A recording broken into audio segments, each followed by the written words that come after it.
Hi, this is MIcornus Phokane, the leader and the founder of Church Governance Solutions. Today, I want to deal with the role of assistant pastors in the church. We have got assistant pastors in churches, and some of them don't even just know what their role are because nobody clarified to them what their roles are. And even the senior pastor might have not had opportunity to clarify to them the role of assistant pastors. But we want to approach it in a broad way that the roles of assistant pastors in a broad way or perspective, even though your senior pastor may not have told you, but this is the general overall role of an assistant pastor in a church. And I hope this will help quite a few assistant pastors in the church. Now, the first thing that I want to present today is that assistant pastors should internalize the vision of the senior pastor to implement it. So you need, as an assistant pastor, to be able to know what the vision is, but not only knowing, but also internalize it in a way that you have a buy-in into the vision. And this is very important because you become then the custodian of this vision in the sense of implementation. You become an implementer of this particular vision. Remember that the pastor has been given this vision, and you are actually the second line in the sense of being able to implement it. And you are the one who's the commander in a way of assisting the pastor with departments in the church and helping the departments to be structured, and of course to make sure that the people in the departments are able to articulate the vision more clearly. But it's very important then for the assistant pastor to be able to understand the vision himself or herself, to be able to implement it. Now, if you don't understand the vision and you are not internalizing it, it's going to be difficult for you to become a helper in this regard. Because remember that you are an extended hand of the senior pastor who's a visionary.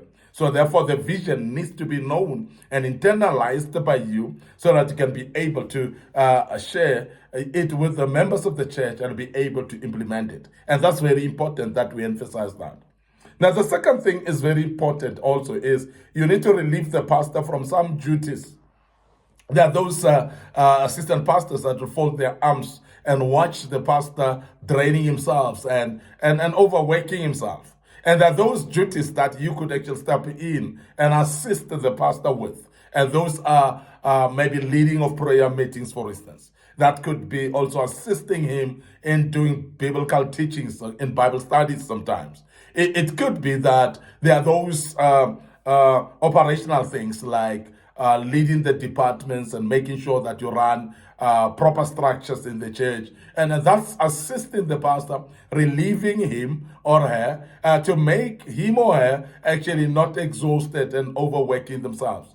Because that's very important, because the purpose of having an assistant pastor is to have somebody who could actually take the burden or the load off your shoulders and be able to assist you to do things that you could otherwise not be able to do.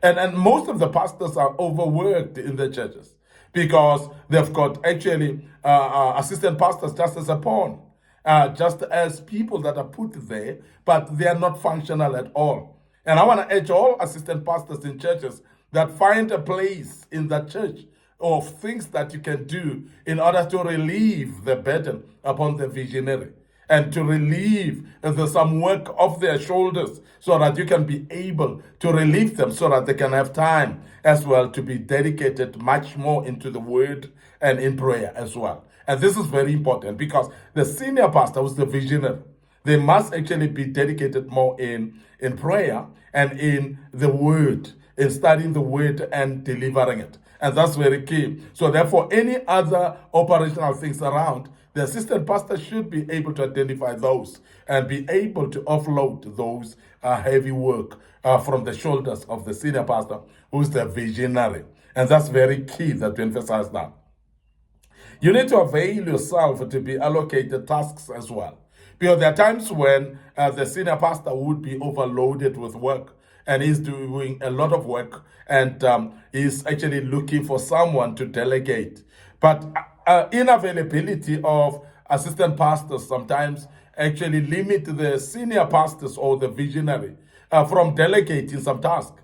And sometimes we feel like No, the pastor is taking all the job, is doing everything in the church, and so on. It's not because of that sometimes. Many times it's because of inavailability of the assistant pastor next to the pastor.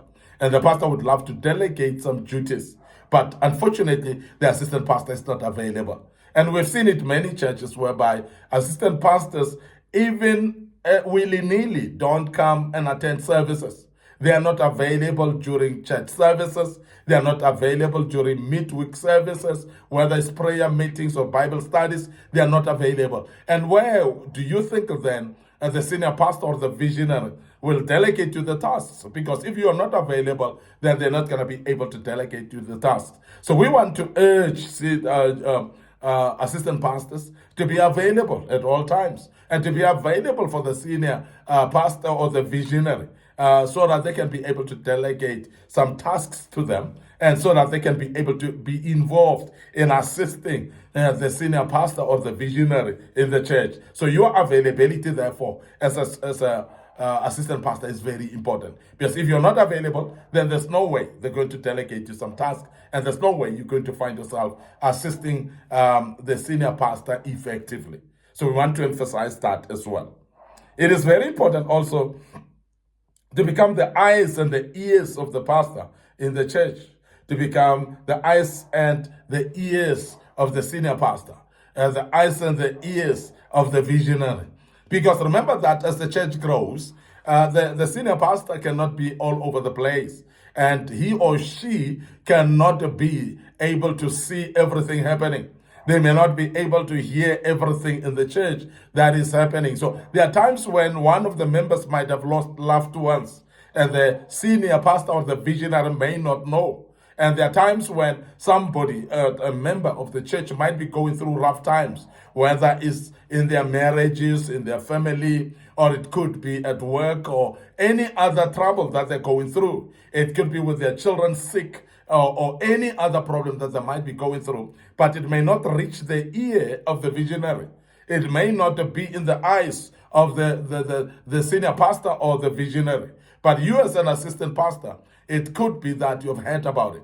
And sometimes also when you realize in a church, there are times when the members are more comfortable in speaking some of their issues to the assistant pastor, and they may not be conversant or much more comfortable, rather, to approach the senior pastor. Even those senior pastors that are more friendly and more open, but they are still members of the church that are afraid to approach them. And they would rather be comfortable in speaking their issues to the assistant pastors. Now, you know that when you are an assistant pastor who's having good will and heart to assist the pastor or the visionary, you would actually be the ears or eyes of the senior pastor and be able to assist in that regard, where members have come to you instead of going to the senior pastor. And that is where you are necessary, actually. Your duties are actually necessary and appreciated by the senior pastor to be right there strategically. And that's very, very important that we emphasize that. You also need to protect the pastor's integrity by all means. And this is something that's very key, because there are many times when assistant pastors are exposing the senior pastor to scandals, actually.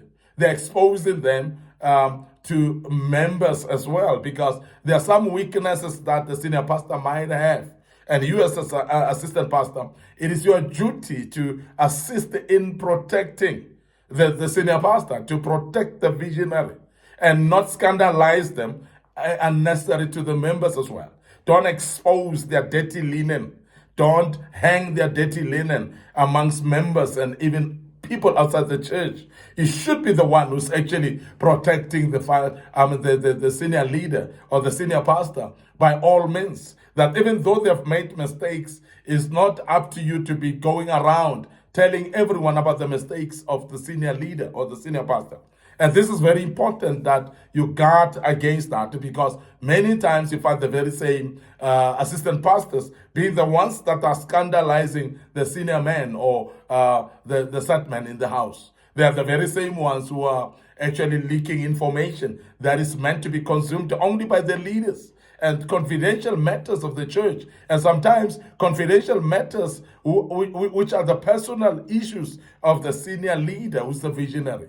Now, you must guard against that as an assistant pastor, because it is very important for you to become a protector of your own senior man of God. And that's very important, that you are there to protect. You are there to make sure that there's nothing leaking that is confidential, and things that are actually mistakes of your own senior leader are not exposed to the outside because of you. And that's very important as an assistant pastor, that you become careful of that.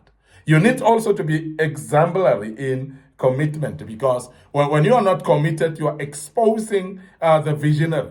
You are actually embarrassing him or her, because when the members are not committed, they will say, but your people are not committed as well, meaning you as a leader, meaning you as an assistant pastor. Because when the assistant pastor is not committed, there's no reason for members to be committed, because they have to see and look up to you as an example. And when you are exemplary, it is easier actually for the senior pastor or the visionary to rebuke the church easily, because when leaders are actually safe in that rebuke, the leader can rebuke the members. But it's difficult to rebuke members when your very same assistant pastors are not committed at all. So commitment then is a must actually from assistant pastors without any fail. The other thing is very important, that's very important, is you need to promote unity in the church. You need to be the glue that sticks the people together. You can't be a divider. You can't be divisive as an assistant pastor. You can't be somebody who's breaking the church in two pieces and many other pieces. But you need to be there as a unifier. You need to be there as somebody who's actually unifying the people and make the people to become one. And that's very important, because divisive leadership is very, very bad for the growth of the church. And you're going to start to see people walking away and leaving the church, sometimes because of this, the assistant pastors that are actually choosy to people that they relate with, that are segregating and having favoritism and so on. And that's becoming divisive when you do that. And we want to emphasize that don't be divisive, rather be a unifier as an assistant pastor in the church. I want to end up here today, your host, MIcornus Phokane. I'm the leader and the founder of Church Governance Solutions. Before I check out today, I want you to be aware of our social media platforms, our Facebook page, Church Governance Solutions, and also my personal Facebook page is MIcornus Phokane. So please make sure that you click follow on those pages. Make sure that you click notification button as well, so that you are reminded when we posted videos of this kind. Don't forget our TikTok account as well. It's under MIcornus Phokane, and you can actually follow us there on our TikTok account as well. And remember, our YouTube channel is under Young Men Empowerment Forum, and we want to urge you to make sure that you subscribe to our YouTube channel and Young Men Empowerment Forum. And there are many other videos that were posted on that platform, and the good Lord will bless you as you do that. Remember, we are a platform that restores godly order in the house of the orderly God. And please remember that we are continuing on this platform teaching the true gospel or principles that are to govern the church and to make sure that the church is well led and administrated as well. May the good Lord bless you until we meet again with another topic. Allow me to check out right here and say cheers for now.